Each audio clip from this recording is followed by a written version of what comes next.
Good evening. I made it tonight. Thank you so much for letting me be a part of this evening. It is truly wonderful to have the opportunity to be with you tonight. It's been kind of a crazy weekend, as everybody has said. Tracy has went through some challenges, and she was trying to embrace the things that happened this weekend. And we came to find out today that we're going to keep Teddy Bear for another week, the dog. I think she's a little bit better now since she knows the dog's going to stay at least one more week. Of course, we know about Peyton too. He's secondary.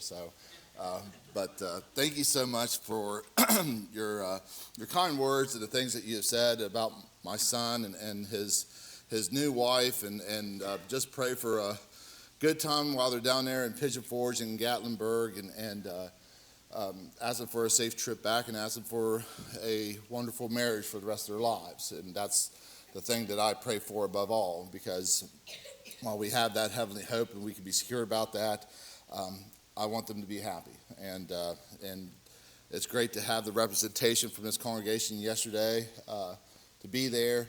It just seemed like it was overwhelmingly encouraging. So I thank you for that. Tonight, I was wanting to talk about the trip that we had down during Hurricane Helene and Hurricane Milton. And the reason why I had Les read the scripture in Galatians chapter 6, verses 6 through 10 is because it gives us a very fine definition about what we need to be as individuals. It also gives us a fine definition of what we need to be as Christians. It also reminds us that we have obligations not only to those outside the church, we have a stronger obligation for those inside the church. And what we have done is we took the opportunity to do both. We took opportunities to go help the communities down there in Cortez, Florida, Dandridge, Tennessee, and Asheville, North Carolina. And we took the opportunity to help those in the church down in Cortez, Florida, and in Dover, Florida. And I'll tell you a little bit more about that here in a second. And like I told some of our visitors tonight, I said, there is a sermon, but there's just a lot of examples tonight. And like I did when I went down to Fort Myers, I'm just going to tell you some of the things we've done, tell you the difficulties and some of the not easy things that we have had the opportunity to do while we were down there. I wish I got a hold of Mr. Hall, who was the preacher at Cortez, because they finally got back into their building today to have service. So that was very encouraging. And when we was down there, the Dover congregation finally got into their building, and I'll tell you a little bit more about that here in a second. So this should give you an idea what our one trip was like. I do want to tell you that there was two different convoys, if you will. Steve Shea went with us. Randall Van Fossen from Lost Pavement Winding Road congregation went with us, and Trenton Hall went with us as well. And Trenton, this is the third time he's went with me somewhere.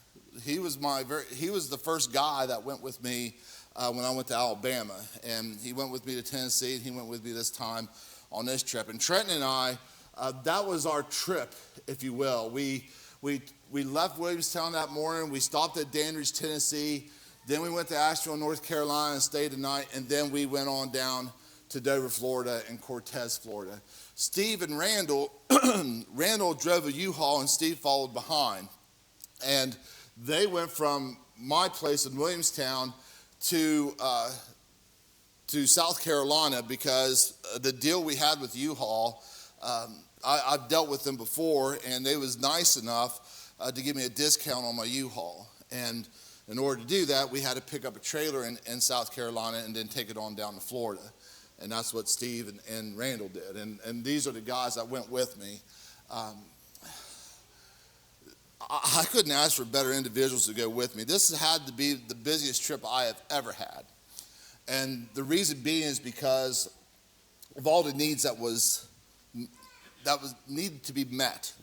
I never went 3 stops anywhere in all my trips. This is my 7th trip that I've went and tried to help out people.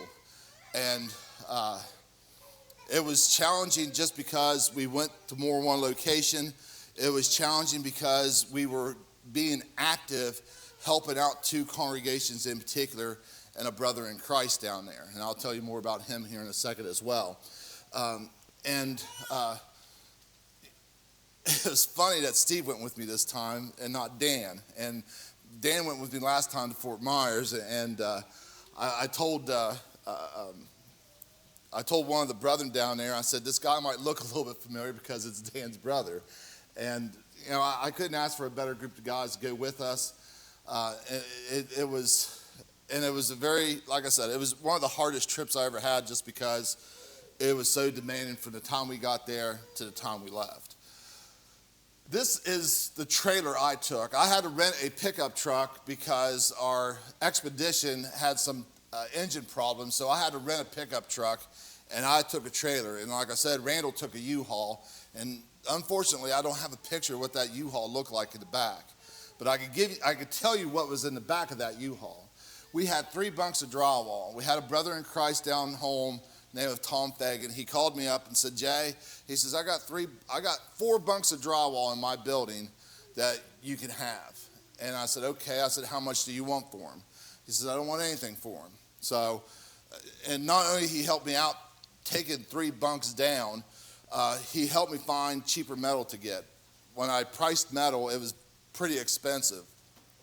Tom told me, he said, go to this guy. And excuse me. And I went to this guy, it was almost half. So, but when we went to Danridge and we went to Asheville, like I said, every trip's different. I have never taken the same things of all my trips, and this was no different. The reason being is because Asheville and Danridge was trying to keep warm. It wasn't necessarily about trying to build right away. It wasn't necessarily about the water and clean supplies. It was just trying to get through a winter. A lot of them are intense right now. And that should tell you something because it's probably anywhere about 30 to 50 degrees. So when we went to these 2 places, we took propane, of course. We took charcoal so they can cook. We took tents. We took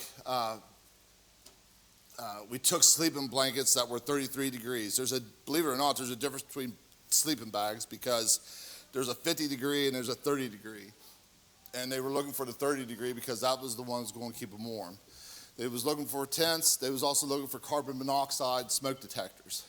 And the reason being is because they were in these tents with propane and they didn't want to get carbon monoxide poisoning. So they wanted those as well. And those was really a hot commodity because people were wanting these things so they would be safe in their tents trying to keep warm. We took hand warmers. We took we took extension cords. We just took a variety of things that I knew they wanted, or let me rephrase that, I knew they needed. May I encourage you, and I've said this on every time I've talked about this, if you are willing to help out somebody when it comes to a disaster situation, 1, may I encourage you to reach out to someone, and 2, reach out to an individual and ask them what they need. One of the places that both places that we stopped at in Danridge and in North Carolina, they had an excess of a lot of things they did not need. They had a plethora of water. And I could make an argument that about half this congregation, if you go this side, it's nothing but cases of water. Clothing was another thing. And the clothing that they had in Asheville would fill up this auditorium. I have no doubt in my mind it would fill up this auditorium. And you had individuals trying to sort these things out, trying to make sure there's no bed bugs, there's nothing that's going to cause any problems for someone to wear it.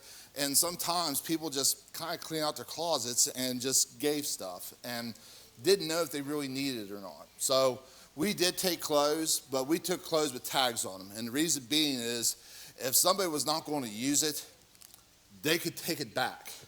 They could take it to the Walmart, they could take it to where we purchased it and return it and take the money and get something that they do need. Right now, I talked to one contact last night, and they said that they're trying to buy all the glow sticks that they can find. And the reason being is because they're still searching for people in Asheville. And there's not a lot of power in Asheville unless you have the propane or the electricity to do so. And I'll tell you more about what happens in Asheville in just a little bit. This is the people we met in Danridge. And when we got to meet her and her group, first she was very reluctant to take anything from us because people have come uninvited, for one. And people have a desire to help, and that is fantastic and that's encouraging. But a lot of people came uninvited, and they also brought a lot of stuff they didn't need. And when I met her, I texted her first before we came down. I said, what do you need right now? And she said, we need heaters, we need this, we need that. And I said, well, what do you need after I leave? And she told me that they need building supplies. They need tools. They need things to where they can go back and start rebuilding again. They have not rebuilt yet. Sometimes the misconception when it comes to hurricanes and natural disasters and trying to recover from these things, it doesn't take a week. It doesn't take a couple months. It takes a couple years. Because you got to realize, especially in Asheville, they have never experienced anything like this before. And even in Cortez, they would tell you they never experienced anything like this also. I know they're in Florida. I know they're on the coast. But the last hurricane that went through was above them. The hurricane that we actually was at, when it came through the bottom part.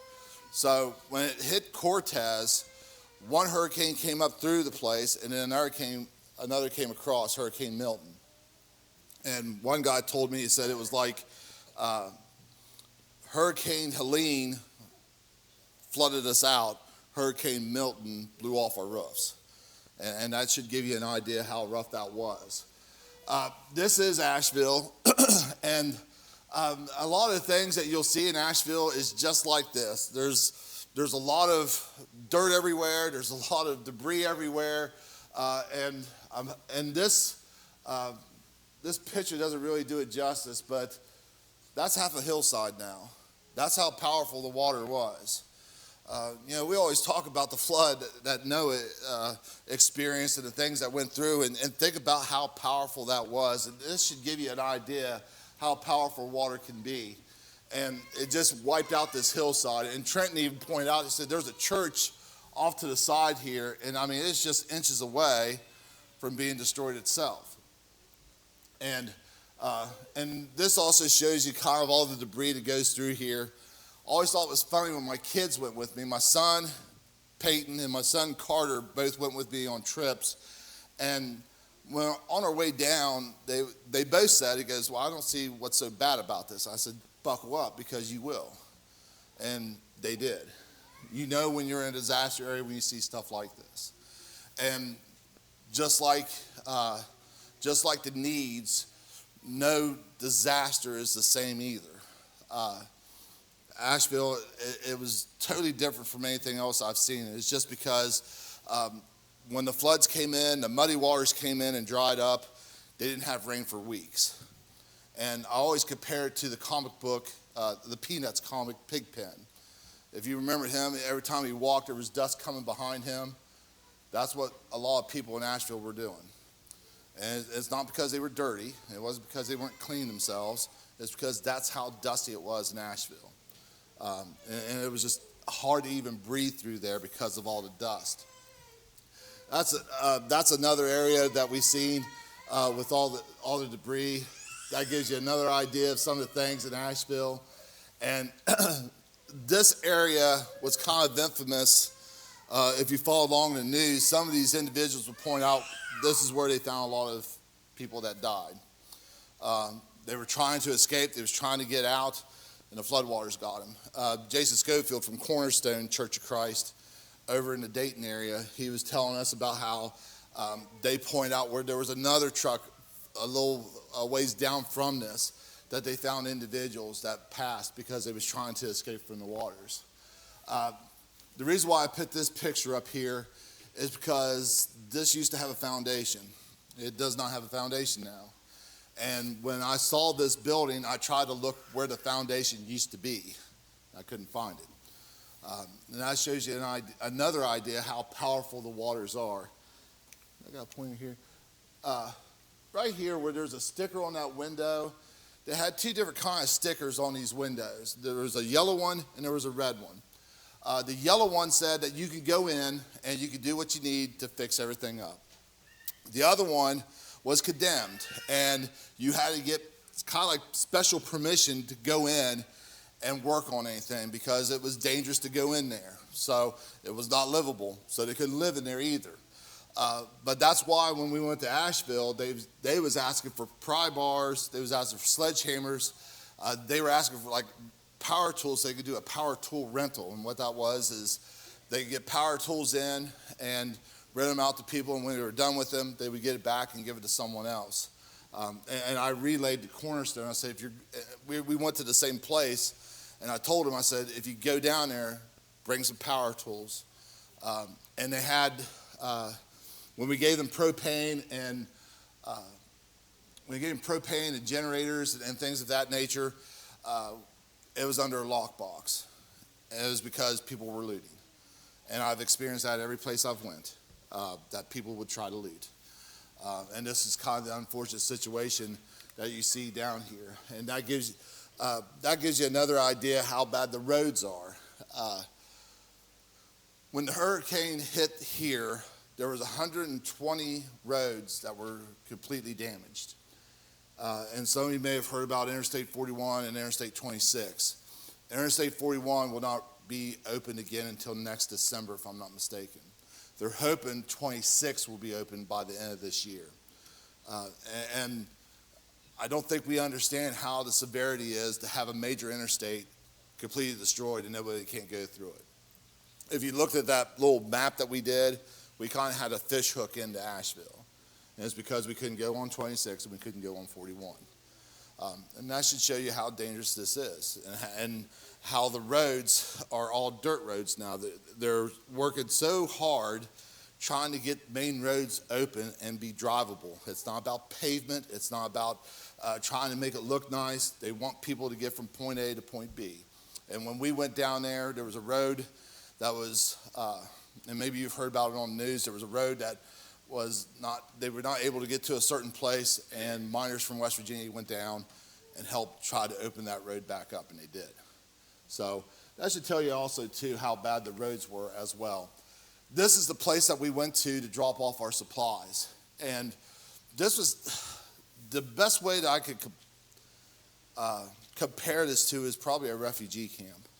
You had people living there. You had people trying to help everybody out. You had people coming in, dropping off supplies. You had the National Guard there trying to help them out. We got met with a couple individuals there.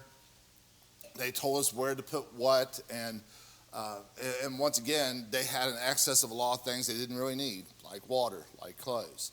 This was the place where the clothes could fill up this auditorium, and to the roof, for that matter.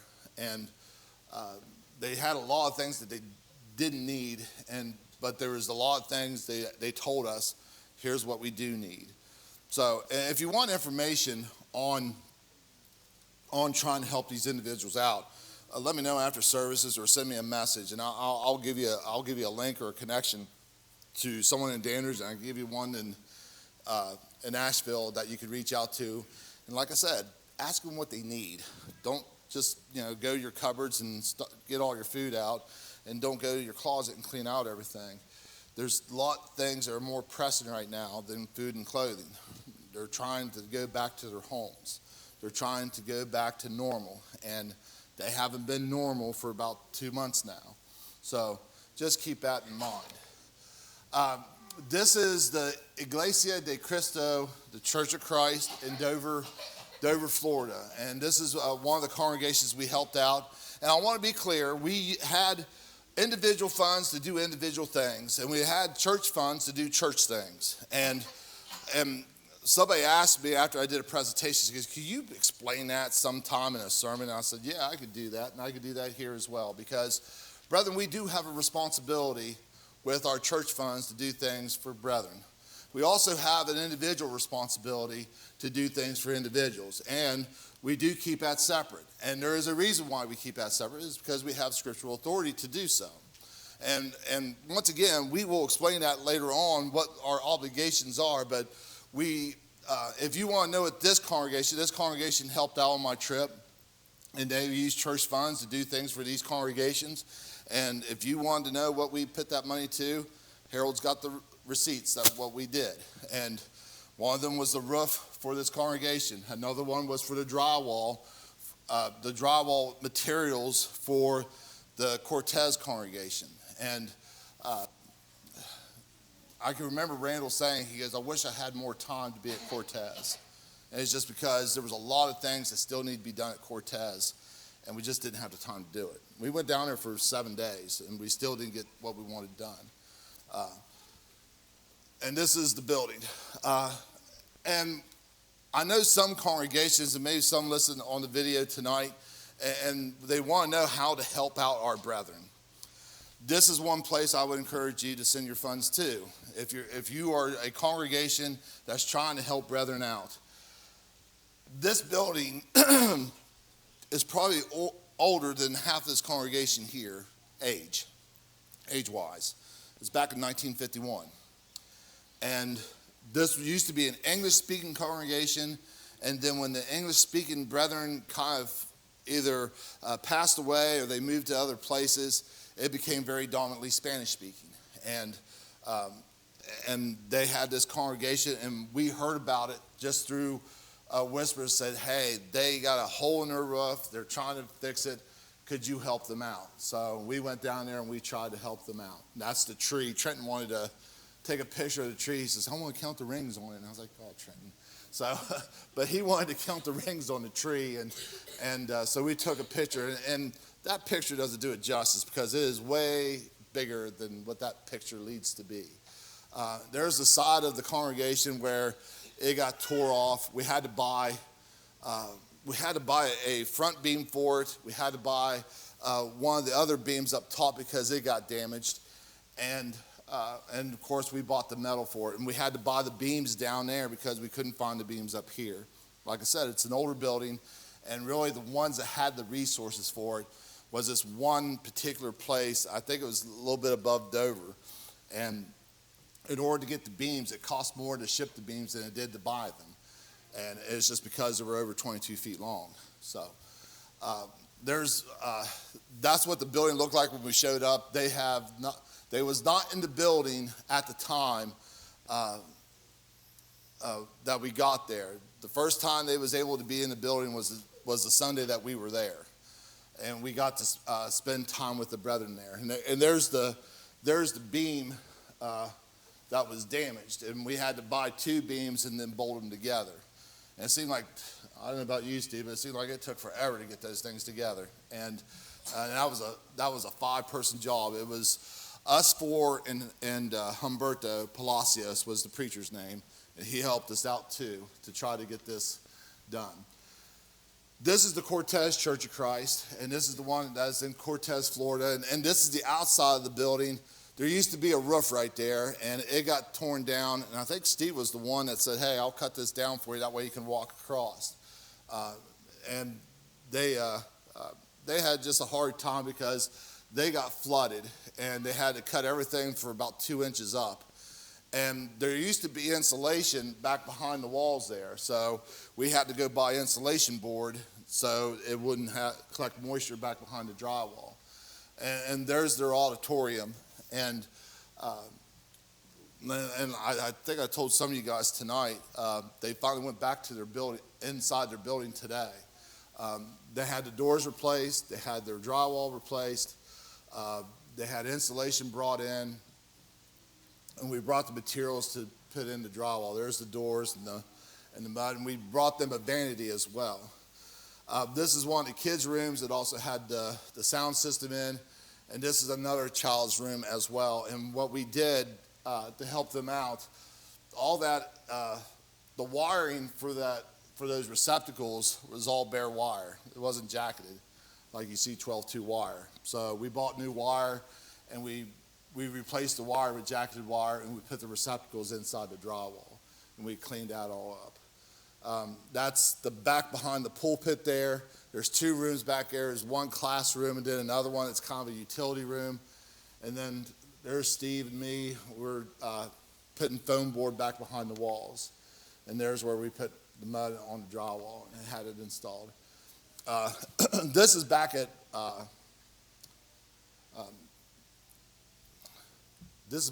the Dover congregation, and thank goodness Steve is still alive, and thank goodness Humberto's still alive, because that's where Humberto fell through the roof. He went through the roof, he went through the drop ceiling, and that's where he landed. And it's great that we can laugh about it now, and he still laughs about it. And we even kind of picked on him a little bit because there's like a handprint that comes down. Maybe you could see that little streak there. We told him to leave it there for Sunday, and he's like, no, I'm not doing that. But Steve, he almost fell through as well. And he was at the pinnacle or the top of the church building, and he was trying to move the metal so he could get a better position to start putting screws in. Well, the metal buckled, and thank goodness he held on the side of the beams, because he probably would have hit a church pew on the way down. It just shows you the determination to do these things, and we was not trying to be safe. We was just trying to help, and there's dangers that go along with these things, and God's on our side, because nobody didn't really get hurt, and we all walked away laughing about it. So that's the top of the roof there, and once again, this is an old congregation. They also had issues with birds coming in and making nests, so we cleaned that out and helped them with that too. There's where the roof has been torn off and everything. And this is Randall Van Foss, and he is taking that beam out so we replace it with another beam. It was just too far damaged to try to put the metal on top. If you followed me along on social media, there's a picture of Randall probably about around, I think it was like 7 or 8 o'clock at night. And that kind of just depicts on how our days were. Trenton and Steve and Randall, I've never seen such determination in men just trying to help individuals out and get things done. I mean that from the bottom of my heart, Steve. It was just, you guys just spent time just trying to get this done. And, your mentality when you leave and said, I wish there was something more I can do, was encouraging as well, because they just was nonstop. We started anywhere from 7 to 8 in the morning. We didn't finish till about around 9 at night. And Trenton said, that's what I did the whole time. I don't know why Trenton thinks he has to say stuff like that. But these guys were nonstop. And there's the roof metal was put in. And this was a challenge too, because once again, they have an old roof, and we're trying to match it up with the old metal, and it was not easy to kind of put the two together. They really need a whole new roof, and that's not cheap. If I would give an estimate how much the roof would be to replace it in its entirety, it'd probably be about $80,000 because of where it's at, and also because it's in a hurricane area. So once again, if you're looking for brethren to help out, help this guy out. Help this congregation out, because they need it. And I'll show you Kevin Hall here in a little bit. If you're looking for a preacher to help out, help that guy out. That guy, and I'll tell you more about him here in a little bit, but he needs a lot of help financially, because he has lost a lot financially. This is Humberto right here, and we used our resources to get new cross beams, replace the drop ceiling, try to fix that up, and that was kind of the last things we had an opportunity to do. And Humberto was another guy that just was nonstop as well. We just talked a couple days ago. We was trying to find the metal fascia and the metal soffit for him to replace that on his roof, and he finally got it in. I paid for it, and I bought it when I was down there, and they said they would have it that Saturday. Well, that was last Saturday. They finally got it. They finally got it on Friday. So, but Humberto was another guy. He was just nonstop busy, and one of the sweetest men I have ever met is Humberto. And I asked him while we was there. I said, "Would you ever come up and do a gospel meeting?" And he's like, "Oh, Jay," he goes, "my English is not that good." And I said, well, Humberto, I said, a lot of West Virginians don't speak that good of English either. I said, I think you'll be okay. So I said, you'll be all right. And before you say, well, that's pretty insulting, I'm a West Virginian too, so I'm speaking on behalf of West Virginians as well. But I just was very encouraged by him and his mentality and his attitude. And he was just, like I said, he was a nonstop guy, not only in his work, but also in the gospel. And Trenton said, that's what I did the whole time I was there too. So this is the community of Cortez. Cortez, once again, there was one hurricane that flooded it. There was another hurricane that tore the roofs off. And the crazy thing about this is, in this community of Cortez, one, we always think that a hurricane hits Florida. We think it hits all of Florida. It doesn't. It hits parts of Florida.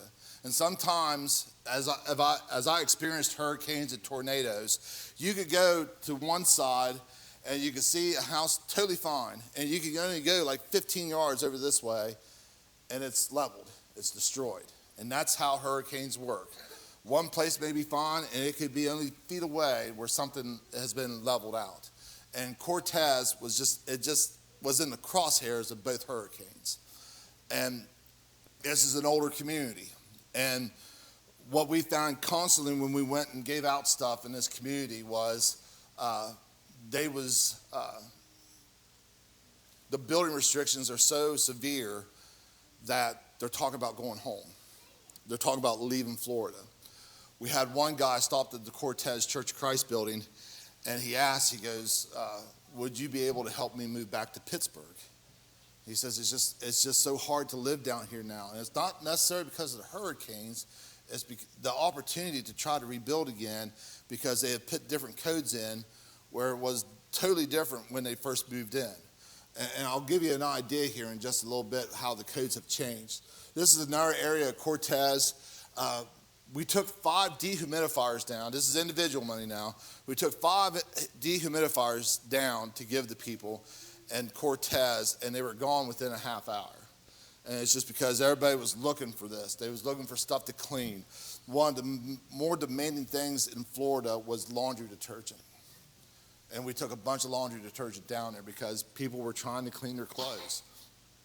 And the one great thing about being able to take materials down is they may not have it down there. Or if they have it down there, it is so outrageously priced they can't afford to have it. And that's what we came to find out when we got the beams for the Dover congregation.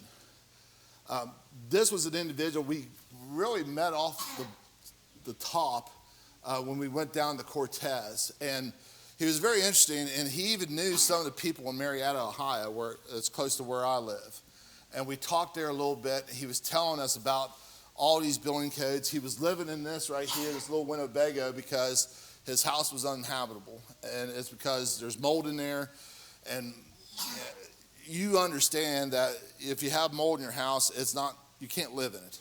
And until you get rid of that mold, you can't go into your home. And this is a long process for them trying to get this stuff done. The reason I put this picture up here is this house right here, that's the new code. And what I mean by that is if their house has been destroyed and they are wanting to rebuild, the Florida code requires you to be 12 feet above ground before you can put a house on it, before you can put a building on it. And a lot of the individuals said there, he says, we'd rather rebuild or we'd rather deal with the things we got now because we can't afford to put things 12 feet above ground. It costs more to do that than it is the value of their own homes. So you see a lot of individuals moving out. You see a lot of people leaving. Maybe you see some of the news programs where you see people selling their homes gutted. You see some people selling their homes and they went to kind of just a very low ball price because they just want to get out, because they just can't afford to live in Florida. Harold, if you don't mind me asking, how much is your insurance in this building, if you don't mind me asking? About $2,500 a year. The reason why I asked that is not to be nibby, but for them to have 1 month of insurance at their congregation was $6,000 1 month. They can't afford it. Humberto told me that. Well, Humberto and Kevin both told me they just can't afford the insurance in Florida because it's so outrageously priced. And when they have damage like this, it's cheaper for them to rebuild than to have to rely on insurance. So that's another thing I want us to keep in mind. Here's one of the newer built homes, and you can see how high they're off the ground here. This is one of the places that we stopped at, and they were getting out their home. I remember this guy, he said, I can't believe you got an extension cord. He goes, can you give me an extension cord? I think we took like 30 pieces of extension cords. And what I mean by that is there was probably like 15 75 foot, and there was like 15 40 foot. And we got rid of those in a matter of no time. Here's another example of a house destroyed. This is the Cortez Community Building. And the reason why I put this up here is this is a community that kind of supports itself. There's not a church that supports it. There's not some organization that supports it. They support them. And what they have done, and this guy right here, he talked to us a lot. He goes, come up to the building and see if they need anything. I said, okay, we'll come up here in a little bit. Because my habit of doing individual work down there, I don't try to do a drop-off, especially the last 2 trips I've done in Florida. What I usually I went door to door. And I say, hey, I'm from West Virginia. Do you need anything? And I tell them what we got. And they said, yeah, we do need something. Because the likelihood of somebody that really needs something, especially in the Hispanic community, the likelihood of them going to find somebody to help them, they won't do it. Now, if somebody comes to them and they have something specifically they need, they'll take it. And that's another reason why you see all the excess is because some people cannot go to a point and pick something up. They don't have cars. We helped one brother in Christ down there. His name was Aaron Schmidt. And when I reached out to him, I said, your last name, I said, we stayed with a guy a couple years ago named David. I said, are you related to him? He says, that's my dad. And that was really cool for a guy to help us out in Fort Myers to be able to help out his son, who was a preacher at University Church of Christ. We helped him out. And the thing is, the reason why I bring Aaron up is he had 3 vehicles in his garage, all destroyed. Cortez, they took about 50 to 60 cars out of that little community because they did not work and they had nothing to do with it. They couldn't do anything with them. So they went out as well. And there's people that can't just go anywhere, just walk from point A to point B. The neat thing about Cortez community is it's right smack dab in the middle of the community. If they have to walk probably not even a quarter of a mile to get to this building. So there's accessibility. And they get people have brought in supplies to them. I went there, I stopped, I said, hey, do you need anything? I think her name was Betsy. She says, yeah, I need cords so I can move my cooler from one place to another while we try to clean up. And you see where people has brought in stuff, and people come around 8 or 9 o'clock for breakfast. They come around noon for lunch, and they come around about 5 o'clock for dinner. And once again, this is community supported. It's not church. It's a community trying to help a community out, and they're trying to help each other out. So I thought I'd point that out. And this is Randall. This is the back of the trailer. This is where in this area in particular in Cortez, we did take cleaning supplies. We did take toilet paper. We did take baby stuff. And it's because some of these individuals, not necessarily in this particular community, but we have done in the Hispanic community, try to help out. We took 100 gallons of Clorox bleach. We only had I think 3 or 4 left after we were done. And we gave it to the Cortez congregation because they still needed to clean up. The reason why I put these 2 ladies up here because they were pretty emotional when we met them, and it's because they said both of them lost their husbands. The lady in pink, I think, just lost hers in a matter of months, and they're talking about trying to rely on each other, and it just seems like, I hear this often, especially when you go door to door, it's like nobody doesn't think about us. nobody doesn't think about the Spanish community. And I have a passion for the Spanish community. And it's just due to the fact that a lot of these individuals are afraid to go and ask the government for help because the fear of deportation, the fear of because they speak a language, even though they may have been born in the United States, because they don't speak English, they don't know how to ask for help. And you see a lot of times when these individuals go through these things, they are definitely going through them alone. And this is, I'll tell you a little bit more about the Spanish community here in a second. This is another place, I'm trying to remember the little island that we went across there at Cortez, and this was kind of a tourist attraction. And I just want to show you, this was on pillars. And this is how powerful the rains came in and knocked that thing down. This is another little area in Cortez. One guy told me when I went down to Fort Myers and helped down there in Sanibel Island, he said, they're very self-sufficient. And he's right, they are. They rely on themselves. But when their main source of income is wiped out, it's not easy to bring that back. And there is a little bit of tourism involved in Florida. And when their tourism is wiped out, and same way with Asheville, because Asheville is a tourist place as well, when their main source of income is wiped out, it's hard to get that thing replenished back, especially if you don't have a home to live in. So that's something to keep in mind too. Randall, I think, took this picture, maybe Trenton took this picture. There's so much sand on this particular strait of island here that they're taking the sand and putting it in a certain place so they can clean it up. Take all the debris out so they can repackage it and sell it. That's how powerful these storms were, that it brought that much sand in this area. And some places were just absolutely buried. Aaron Schmidt, his house that got flooded in had a foot and a half, if I'm not mistaken, a foot and a half of mud in his house. It's one thing to hose something out when you got that little slick of mud. It's a whole different ball game when you have something that much inside your home that you're trying to clean out. I took this picture because I loved how we did songs. We stayed with Humberto and we went to worship with him, and I got to preach there. And I had a translator, his son, and he was able to translate for me. And Humberto was nice enough that he would look at one audience. Usually the Hispanic group was right here, and we sat right here. And he would talk to the Hispanic group, and he would tell them something about Bible study. Then he would come over to us, and he'd tell them what they said in English. And I just thought he did a fantastic job. And the reason I put this particular song up here, it's Lily of the Valley. And the title is Jesus is mi amigo, Jesus is my friend. And a lot of the songs that they did for song service, it was songs that we knew.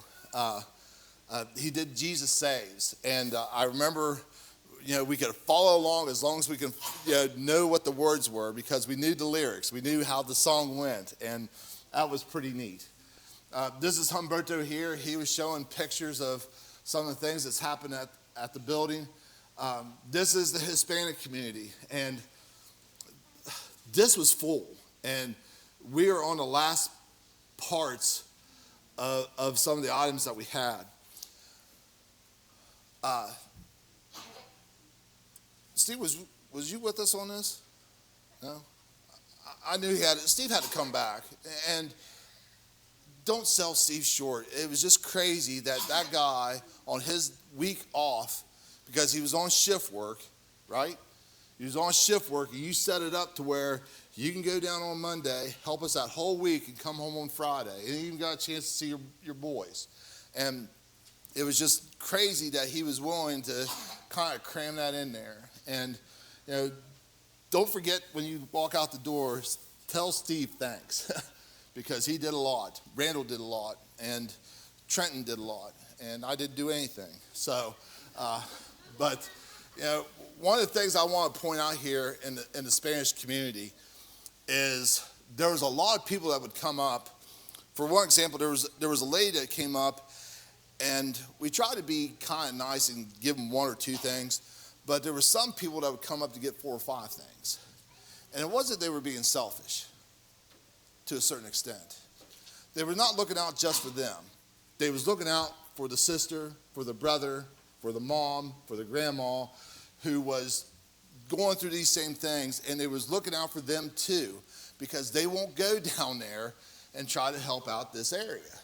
And it's just because there's a language barrier for one. They don't know the needs for another, and a lot of these areas, if you could notice, it's very, very young. And I would venture to say it's anywhere from 18 to 30, the average age of these people down here. And I told Randall and I told Trenton, and I told him last time when we went to Florida, I said, it's not hard to find people to help. They're there. You just got to go get them. And they was very appreciative of everything that we gave them. There's a lady there at Cortez that we gave some supplies. That's Trenton. And this is the congregation. I'm sorry, I'm running out. I'm talking long. I'm sorry. But this is the congregation at the Cristo de Iglesia.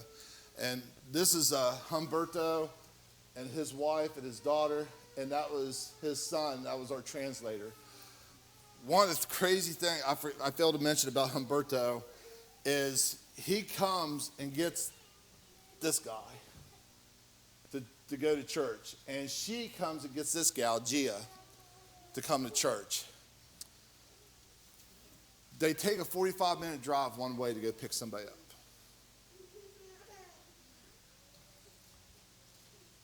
That should tell you kind of the determination of this group in particular, that they're willing to drive that far one way to come and bring people to service. I thought 2 hours ain't nothing. But you think if they do a morning and evening service, they're taking 3 hours of their time to bring a brother or sister to Christ to church. Please reflect on that, because we always beg for people to come and worship with us. And they are willing to do this in order for people to come and worship with them. And another thing I want to point out too is they practice the holy kiss. And I got some. It was pretty encouraging to see that kind of relationship they had with one another.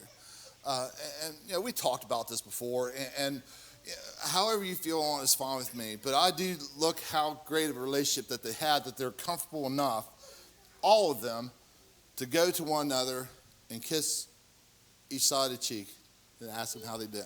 So, food for thought. Randall, I took a picture of this because Randall's like, when's the last time you seen wooden plates? Wooden collection plates, wooden trays for communion. And, it kind of baffled Randall. It baffled me, too, because I don't know when's the last time I saw it as well. And we took a picture of it. I wish I took a picture of the inside of the Fruit of the Vine, because it's just very detailed for wood. And we talked about that on the way home, about how cool it was to see something like that. This is at Humberto's house. His 2 kids are going to college. He has a cleaning service. He's also a very staunch Republican. And it was just kind of crazy how they like talking about politics, especially his daughter. And but he's got a business, and he grew up in Texas. He was born in Texas. But he did some of his schooling back in Mexico, and that's how he learned. He did a majority of his language there. But he is a U.S. citizen, and when I can't remember the reason why, but he went over to Florida to work and to preach there as well. And I would love to see him again. And it was great talking to him there a couple days ago. Just a great, encouraging brother. And this is Kevin Hall, and he was very nice to us too. I've always, let me say a few things before I continue to talk about Kevin. It is truly a privilege and an honor. And I don't know how strong I could describe this, how cool it is to be a representation of something when you're doing something like this. It's cool to be a representation of Wellsburg, to go down there and say, we're here to help you. Cortez, we're here to help you, Dover. with your things. It's cool to be a representation of a community that says, hey, West Virginians wanted to help you out. And people get baffled when they hear West Virginians drive that far, even to Tennessee, even in North Carolina. They are baffled that somebody's willing to drive that far to help someone out. And it's cool to be a representation of that. And I tell you, and you know, that's what compelled Steve to do it. That's what compelled Dan to do it. That's what compelled Carter to do it. To be a representation of that, I just can't go on and describe how awesome that is. And if you ever want to get involved in something like this, it's like Christ says, the labor is there, but the workers are few. It's there. The harvest is plentiful. To try to help people out and be a representation of Christ, be a representation of your community, and tell people, hey, someone does care about you. And people get overwhelmed with emotion that somebody is willing to come down in these areas and say, what can I do? And I thank you for that, because it is the most awesome thing to do, to be a representation of that. But Kevin, if you're looking for someone to support as a preacher, may I encourage you to look up this guy. And I can give you information if you want it. I got his number. I got Humberto's number too if you want to talk to him. But Kevin, his congregation is dwindling. It's just like a lot of congregations that have older individuals. They pass away. There's not a lot of individuals that come in and stay for a while. Humberto, he has a lot of individuals come in that are farmers. And if you want to know why your strawberries ain't coming right away, it's because of this hurricane. You're probably not going to have strawberries right away. And it's because the farmers have to replant. And a lot of these farmers will come into Humberto's area, and they'll farm, and they'll go to worship at Dover. Kevin is not that fortunate where he has individuals come in. If they come in, they're tourists. But he's lost a lot of financial support because his congregation is dwindling down. He's lost about $2,000. That should give you an idea. He had his wife kind of help him as well, and she is a photographer. And maybe you'll be familiar with this story as well. There has been people that has come to her for wedding pictures that don't follow the biblical principles of marriage. And because she will not do photography because they don't follow the biblical principles of marriage, she's been blackballed. And she's went from several hundreds of people to photograph to just tens a year. And that's hurt them as well. So they have two young girls. I should have picked that picture up there, but when we got there, they wrote on a chalk about people from West Virginia coming to help them, and they said thank you. And I think she tried to draw West Virginia, but it looks more like Virginia. But it was just very sweet that she did that for us when we came there. So, and that's my presentation. Does anybody got any questions or anything they want to ask? Did I bore you? But with all sincerity, thank you so much for doing what you did. And the brethren has told me to relay that message to you as well, especially Humberto, especially Kevin, because these guys are going through things that we don't go through, and just keep them in your prayers. So with that being said, let me go to my invitation, and then this evening will be yours. Remember that the same things that we do up here is the same things they do down there when it comes to salvation. And we understand that salvation comes through Jesus Christ. And Jesus Christ tells us in Matthew chapter 28, verses 19 through 20, or 18 through 20, that all authority has been given unto him. And he tells us to go make disciples of all nations. And how wonderful, even our visitors tonight that are coming from other places, it's great to have people that we have this common faith, this common salvation. I thank you so much for being here tonight as well. And but we all believe in that same thing because we see Christ tell us we have this authority to go make disciples of all nations, baptize in the name of the Father and the Son and the Holy Spirit. That's a command that he has told us to do. If it's a command that he has told us to do, then we must understand that is a part of our salvation. Even Peter tells us it's not the putting away of the filth of the flesh, it's a good conscience towards God, where that now saves us. And we see that he tells us to observe these things that he has commanded, and he would be with us always, even unto the end. And we talked there about how when it comes to this observation, it's not just acknowledging that there's things that we're supposed to do, it's also doing them. And we have an opportunity to do these things here tonight. We have an opportunity to be baptized in Christ. Water is prepared. Clothing is available. Only thing it needs is you.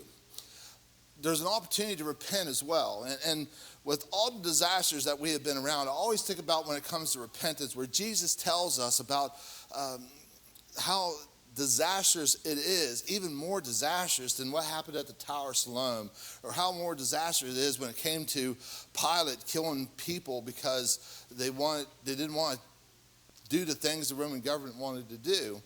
And he says there's a more tragic thing here than what has happened in these two instances. The individual is not willing to repent. And maybe you need to do that as well here tonight, and that's available for you as well. Maybe you need to pray about something, and I put that as a part of my invitation, because we need to pray about things that we struggle with, and you are not alone. And we could do something about that here tonight as well. But whatever your needs are, let's do something about it here right now. Won't you come while we stand, while we sing?